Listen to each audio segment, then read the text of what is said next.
বিএনপির মহাসচিব মির্জা ফখরুল ইসলাম আলমগীর বলেছেন, প্রতিবেশীর সাথে সম্পর্ক হবে সমতার ভিত্তিতে, দাদাগিরির কোনো সুযোগ থাকবে না। একটি দল বিএনপিতে বিভেদ সৃষ্টি করার চেষ্টা করছে বলেও অভিযোগ করেন তিনি।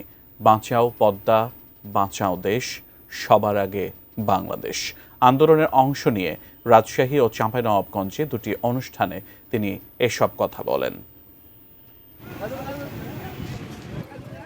শনিবার দুপুরে চাঁপাইনবাবগঞ্জের মহানন্দা নদীর উপর নির্মিত রাবার ড্যাম পরিদর্শন করেন বিএনপি মহাসচিব মির্জা ফখরুল ইসলাম আলমগীর। পরে তিনি সাংবাদিকদের বলেন, বিএনপি জনগণের ভোটে দায়িত্বে আসতে পারলে সীমান্ত হত্যা বন্ধ করতে চেষ্টা করবে।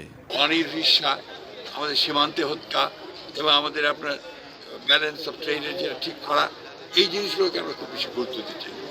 বেশি গুরুত্ব আরেকটা দিতে চাই যে আমাদের উপরে দাদাগিরি বন্ধ করা। এটা আমরা চাই যে আমাদের প্রতিবেশী দেশ, তারা ইচ্ছে করলেই তারা আমাদের সঙ্গে সুসম্পর্ক রাখতে পারে এবং তাদের একটা, আমি মনে করি যেহেতু ৭১ সালের সাথে যুদ্ধের সময় তারা আমাদের সহযোগিতা করেছেন, তাতে আরও বেশি করে আপনার বাংলাদেশকে সহযোগিতা করতে। এর আগে রাজশাহীর গোদাগাড়ির ফাজিলপুরে প্রয়াত মন্ত্রী ব্যারিস্টার আমিনুল হকের কবর জিয়ারতের পর নেতাকর্মীদের উদ্দেশ্যে বক্তব্য রাখেন বিএনপি মহাসচিব। এ সময় তিনি বলেন, আরেকটা দল ক্ষমতায় যাওয়ার চেষ্টা করছে এবং এর মধ্য দিয়ে তারা ফায়দা নিতে চায়।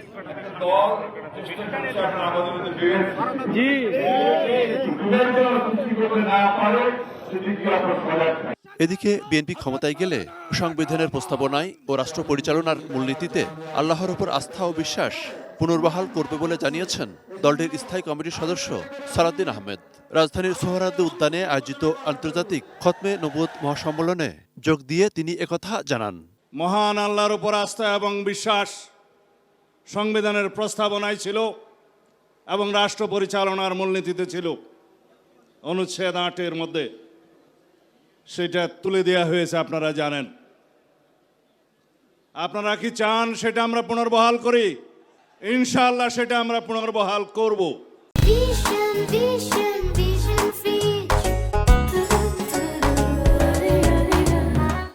অন্যদিকে ৪টি বিষয়ের সঙ্গে কেউ একমত না হলে কিভাবে ভোট দেবেন, এই প্রশ্ন তুলেছেন বিএনপির সিনিয়র যুগ্ম মহাসচিব রুহুল কবির রিজভী। রাজধানীর শ্যামলী পিসিকালচার হাউজিংয়ে বেতার শিল্পী আফরোজা নিজামের বাসায় আমরা বিএনপি পরিবারের পক্ষ থেকে আর্থিক সহায়তা দেওয়ার পর সাংবাদিকদের সঙ্গে আলাপকালে তিনি একথা বলেন। আমরা যেটা দেখলাম যে 4টা প্রশ্ন আছে, সে 4টা প্রশ্নের উত্তর দিতে হবে, হ্যাঁ বা না। তো সেই জায়গা তো নাই, নায়ের কোনো জায়গা নেই। আমি 4টা প্রশ্নের কোনোটার সাথে একমত নই, তাহলে আমি না কথাটা কোথায় লিখব সেটা তো ওখানে স্পষ্টভাবে নেই। মনিরুল ইসলাম মিন্টু, 18 নিউজ, ঢাকা।